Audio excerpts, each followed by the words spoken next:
Flood watch underway, a stark warning as dozens of properties face the threat of encroaching water. Good afternoon. This is CTV News at 5. I'm Stefan. Though a flood warning has many homeowners on high alert, today there's hope with news that water levels along the Ottawa River could start stabilizing. For days now, water levels have been rising steadily, and those in flood-prone communities don't want to take chances when it comes to their properties. CTV's Josh Morano has more from Constance Bay. Josh. Yes, Stefan, I'm here standing in front of a home, and as you can see, the Ottawa River has completely pushed up against the structure. And while water levels are expected to stabilize, as you can see, the damage is already here. Water levels continued to rise over the weekend, and according to local officials, have surpassed 2025 water levels in the West Carleton area. This is happening as officials say the Ottawa River could stabilize tomorrow after already reaching mid-flood levels in parts of Ottawa and Gatineau. That rise, driven by snowmelt and recent rainfall, means levels are expected to stay high for days, even if they stop climbing. And while stabilizing sounds like progress, residents I spoke with say it often means the damage is already done and they're doing what they can to keep their homes dry. We're going to be okay in the house. The house has been raised to the new 100-year flood level, whatever it is. It's a moving target. I'll tell you, they're saying that it's lower than in 24, but from what I'm seeing on my property and the two next door here, it's a little scary. And over at Britannia, the water level has increased nearly a meter since mid-April, jumping 46 centimeters between Thursday and Saturday. Stefan. Thank you for that, Josh. That's Josh Morano in Constance Bay. And a state of emergency is in effect tonight in the western Quebec town of Fort-Coulonge. That's where the Ottawa River's rising levels are starting to wash out roads. CTV's Dylan Dyson is there. Dylan. As you can see behind me, this park here has been completely washed out by the Coulonge River. I'm told water levels here are between 7 to 8 feet higher than normal. The town says the situation here isn't dire yet, but nonetheless, it has declared a state of emergency in order to be prepared for when floodwaters reach their peak. The town's mayor tells me the water here has been rising about 1 centimeter an hour for the last 24 hours, and in total has gone up about 2 meters in the past week. Sand berms have been put in place in high danger areas, and here's what local residents say they are doing to prepare for potential incoming water. Welland Street, right there. It doesn't look like a street, but it is. It's basically flooded, so when vehicles come out, we've put some sandbags here just to avoid some of the waves coming through. We just got about 16 cinder blocks so that we could put it under my furniture and raise them, so when the water does come in, if it does, the stuff won't get damaged, because anything that gets damaged we have to throw out. The mayor of Fort-Coulonge tells me he expects water levels in the town to continue rising into Tuesday, potentially by another 20 centimeters. His main worry is if the river water begins spilling into the town's sewage system, wastewater services would have to be shut off for much of the town, causing potentially a third of residents to have to evacuate. CTV's Dylan Dyson reporting. In other news, Premier Doug Ford reaffirmed his commitment today that the province will take over responsibility for the city's light rail transit system. The Premier was in Ottawa meeting with the mayor, but so far there's still no word on when it will actually happen. CTV's Leah LaRocque is here with more on that and more. Leah. Well, Stefan, much of the Premier's media avail today was focused on the purchase of a private jet. He received backlash over the weekend for buying it. Today, he says he's going to sell it. But people in our city want to know details about another form of transportation, Ottawa's LRT. They say the issues just keep happening and the province needs to step in to help. It was all smiles and handshakes between Mayor Mark Sutcliffe and Premier Doug Ford ahead of their private meeting. The Premier says his government will follow through on their promise to upload and take over responsibility of the city's light rail transit system. Negotiations started in the fall of 2025, but the Premier wouldn't give a timeline or any details on the progress. Have discussions about uploading the LRT. We committed to it. We committed to uploading 174 as well, which really, that was part of the deal. The LRT wasn't. So we've focused on uploading 174. Again, taking the burden off the backs of the people of Ottawa, and we're going to continue working with the mayor. We have a great relationship, a great partnership. He's a wonderful mayor. How much could it save the city of Ottawa? The mayor has gone on record in the past to say it could save $85 million a year when and if it happens. Now, Mayor Mark Sutcliffe wasn't made available before or after his meeting today with the Premier, but he is expected to speak tomorrow after the latest edition of the Mayor's Breakfast, where he is expected to sit down with Ontario's Minister of Transportation, Stefan, and we will be there. All right, we'll look forward to that. CTV's Leah LaRock reporting live for us. Thank you, Leah. Well, there is relief for drivers filling up the gas tank today. Gas prices dropped below $1.70 for a liter of regular for the first time since late March. The federal government has suspended the federal excise tax for the summer. Last week, Prime Minister Mark Carney announced a pause on fuel taxes between today and Labor Day. Gas going for around 161.9 cents a liter at many gas stations across the capital today. But prices could rise again later this week. Ottawa police are teaming up with Equité Association to combat auto thefts in the capital. Statistics show 302 vehicles have been reported stolen in Ottawa so far this year. 187 stolen vehicles have been recovered. Last year, 1,458 vehicles were reported stolen. Police say the partnership with Equité Association will work to address auto theft investigations and recovery and new awareness initiatives. Federal Defense Minister David McGuinty says recruitment for the Canadian Armed Forces is at a 30-year high. He says the military received more than 44,000 verified applications to join the regular force, calling those numbers encouraging. We are seeing a decline, not enough, but we are seeing a decline now in the time it takes from the time you are actually integrated into the forces after basic training and your beginning of your training for your specific trade. That's one of the gaps that we're working to address. That's one of the next big challenges that we're working on. McGuinty says the application process has been streamlined and that recruits are now able to get up to speed in their specific roles faster. The minister says recent funding announcements towards pay increases and boosting military housing is also helping recruitment efforts. The Ontario government is providing more than $1 million to connect patients with primary care here in the capital. Premier Doug Ford dropped by the Pinecrest Queensway Community Health Centre today. The centre is receiving $1.5 million to connect patients with primary care. The government says the clinic has already signed up nearly 1,800 patients since last August. Ottawa's 2 universities have seen a spike in applications to attend their schools next fall. Statistics from the Ontario University's Application Centre show applications to Carleton University are up 7.5% this year compared to last year. The biggest driver of that is applications from Ontario high school students, with 23,400 applications to Carleton. The University of Ottawa has seen a slight increase in applications this year. More than 35,000 Ontario high school students have applied to U Ottawa. As municipalities work to combat the rising cost of living, some councillors are turning to city-owned grocery stores. A new motion before council looks to explore what role a city-owned retailer could play in tackling food insecurity. The motion for Wednesday's council meeting was put forth by Councillor Marty Carr. The report would examine improvements to food access, which includes establishing food hubs in city-owned grocery stores. There are mixed reviews on the idea. One local grocer says he doesn't think the city could be any more effective than private retailers. How are they going to run a grocery store, and how can they do it differently than the Loblaws and the Costco's and the Walmarts of the world? What can they do different that they're not doing? Unless they're not going to pay any property taxes, not going to pay any gas or any hydro, where besides that, how can they operate it any differently? Because minimum wage and minimum wage for everybody, right? Last month, Toronto City Council approved the creation of 4 not-for-profit city-owned grocery stores. The Ottawa Senators are in Carolina tonight looking to their first-round playoff series. Here's Stutz, that back door, pass in front. Anderson the save. I think the puck went in the net. They score.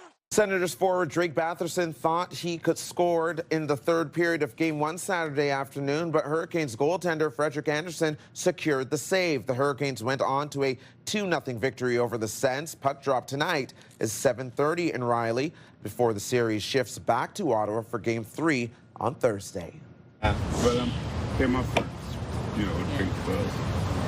Coming up on CTV News at 5, the city extending a pilot project allowing people to consume alcohol this summer in some not all, some municipal parks. And time now to take a first look at the forecast. Right now we're sitting at 3 degrees, clear skies, lots of sunshine for you to enjoy. The daily low around this time of year, -4. Right now, we're seeing very similar temperatures across the board, but if you are in Trenton, 6 degrees is where you're sitting at, probably the warmest municipality in our region at this time. And here's what you need to know. Enjoy a night of live music this weekend with Renee Landry and The Cool presenting Back to Black, a tribute to Amy Winehouse. The show is at Irene's Pub this Saturday starting at 9 p.m. The Friday show is sold out. Visit the venue's website for tickets.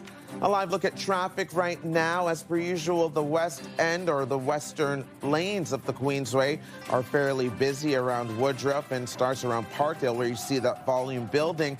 If you are eastbound, it's fairly smooth right now, but 174 heading out to Orleans is also seeing some backups. Stay with us.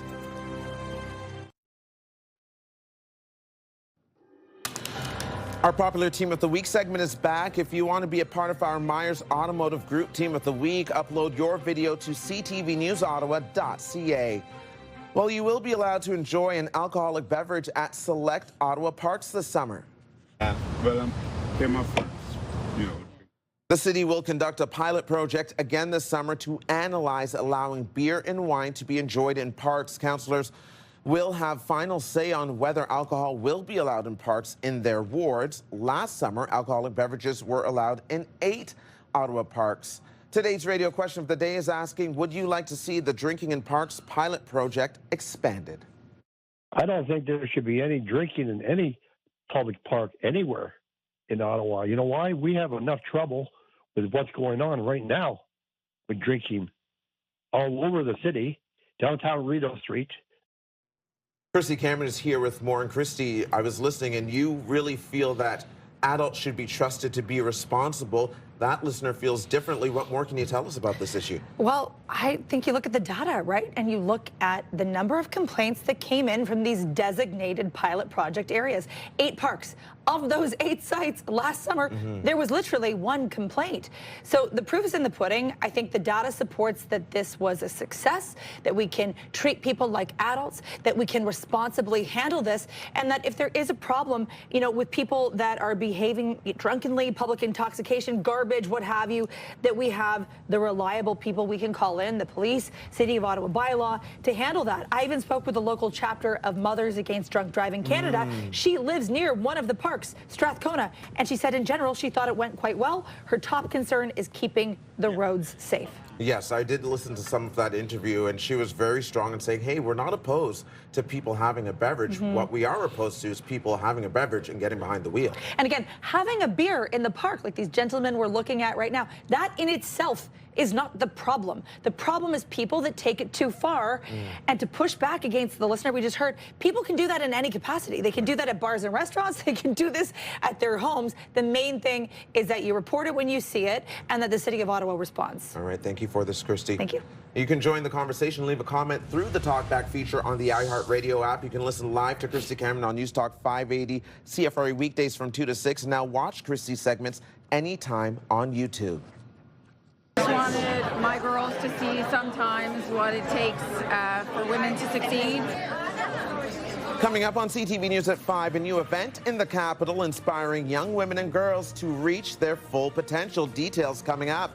Here's what you need to know. The Great Canadian Comedy Caravan Tour is stopping in the capital this Friday. Enjoy a night of laughs at the National Arts Centre, benefiting for Ronald McDonald House Ottawa. You can visit the NAC website for tickets to the show. The showtime is 8 p.m. Stay with us. You're watching CTV News at 5.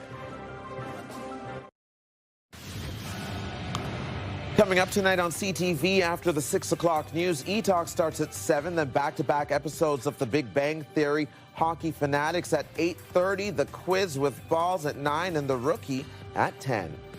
Now for another check on the weather forecast. Before we get to our satellite radar picture, here's a live look through our Centennial Glass Skycam. It is 3 degrees out there currently, and we did see fairly sunny skies. We are seeing clear skies into tonight as well, but there is a chance that tomorrow you could see some precipitation. But taking a look at the regional forecast right now, -4 is the overnight low. All of you with green thumbs have planted early and know that there's a risk of frost for your gardening season. Tomorrow, mostly cloudy with 7 degrees. Again, those clouds could bring a chance of precipitation to parts of our region. Tomorrow morning, periods of light snow in the valley, but a high of 5 degrees, so you know that's not sticking around. But again, overnight in the valley, clear skies with a low of -6. Along the Seaway municipalities, -4, clear skies overnight. Tomorrow, a daytime high of 7 degrees, mainly cloudy skies. And let's take a look at our 7-day forecast right now, our 5-day forecast as we move forward here. A 40% chance of rain, showers, or flurries. So again, it could be wet snow or mixed. You'll notice that it won't stick around too long. After tomorrow, you can look forward to double-digit daytime highs. 14 degrees for the high on Wednesday, a mix of sun and cloud. Sunny skies for Thursday and Friday, very similar temperatures. 15 degrees on Thursday, 14 degrees on Friday. Saturday, a chance that we could see some rainfall, but again, that could change. It is a 5-day lookout, but also be on the lookout for the overnight lows. We will hit single-digit territory, and Wednesday, 0 degrees. Weather is brought to you by Manotick Tree, complete tree care from start to stump. So that was your forecast, but right now, here's a look at stories you are checking out right now on CTV News Ottawa.ca. We do have some breaking news that has come into the newsroom. A Canadian woman shot dead in Mexico. If you go to our homepage currently, that is the top story. Just click the breaking news banner, that red banner at the top of the screen. The Canadian is the only fatality that we know of so far. There have been several injuries, including a Canadian that was injured. Again, this was Mexico at a tourist site where there are some pyramids. All the details are there on our website, ctvnewsottawa.ca. Would you look at that, man? Coming up for us here on CTV News at 5, a new view of Earth fading down behind the moon. Stunning new video from Artemis 2. And here's what else you need to know. The Orleans Poutine Fest and Street Food Frenzy is happening this weekend at Centrum Plaza. Choose from more than 75 kinds of poutine.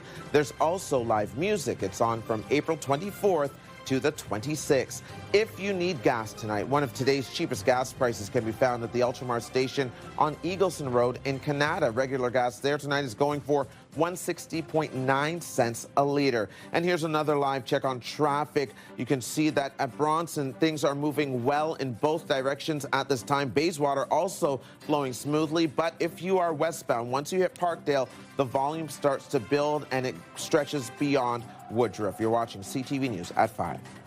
Get the latest live local breaking news. Sign up now for our morning and evening CTV News Ottawa newsletter. The best local content from CTV News, Your Morning Ottawa, and News Talk 580 CFRA. Get it all in one place. Sign up now at ctvnewsottawa.ca. The CTV News Ottawa newsletter is brought to you in part by CAA Business.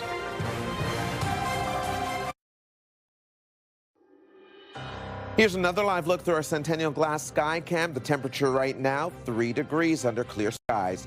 It's time now for a look ahead to CTV News at 6. Here's Patricia Bull. Thanks, Steph. Here's what we're working on for 6 o'clock. We're going to be okay in the house.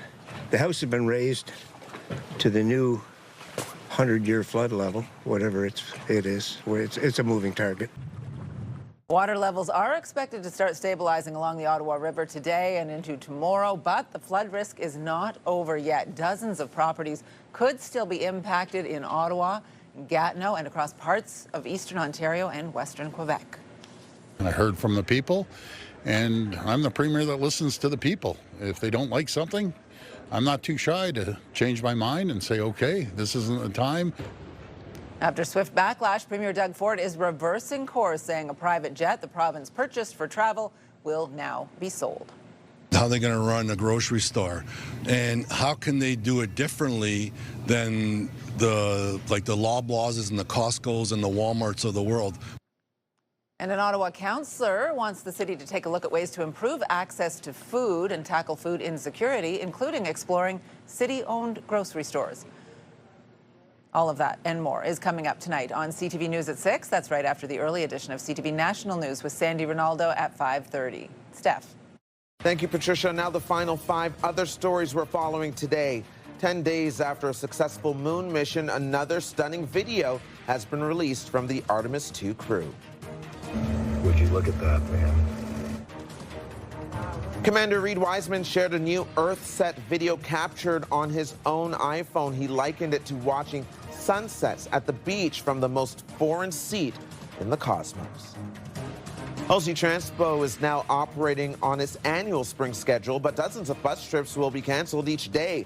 New Transit Services General Manager Rick Leary says OC Transpo has proactively canceled 279 trips each weekday this spring. The reasons: an increase in run times on some routes and a spike in fleet requirements. The cancellations come as OC Transpo continues to deal with a bus shortage due to a maintenance backlog and a delay in the arrival of new buses. Canada Post workers start voting today on a 5-year contract. The 55,000 employees represented by the Canadian Union of Postal Workers can vote until May 30th on whether to ratify an agreement with the Crown Corporation.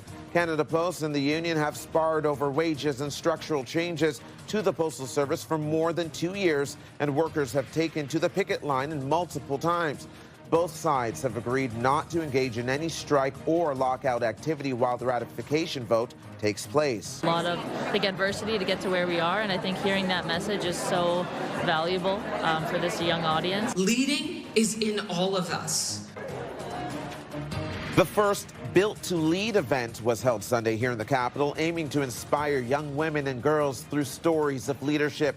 The event, emceed by Your Morning Ottawa's Rosietta. Speakers included Ottawa Charge Captain and gold medalist Brianne Jenner, Deputy Police Chief Trish Ferguson, and our very own Patricia Bowl, all sharing stories of how they got to where they are today. Defending to do first, though, for Atletico Ottawa. The head is from Haney Walker. Atletico Ottawa was looking for their first win of the season Sunday in Montreal. The game went into stoppage time. Game winner for Ottawa, tired Delaney Walker. Ottawa 1-0 is the final over Supra du Quebec. Atletico's next game will be their home opener set for next Sunday at 1 o'clock against Vancouver FC. That is CTV News at 5. Thanks for watching, everyone. The early edition of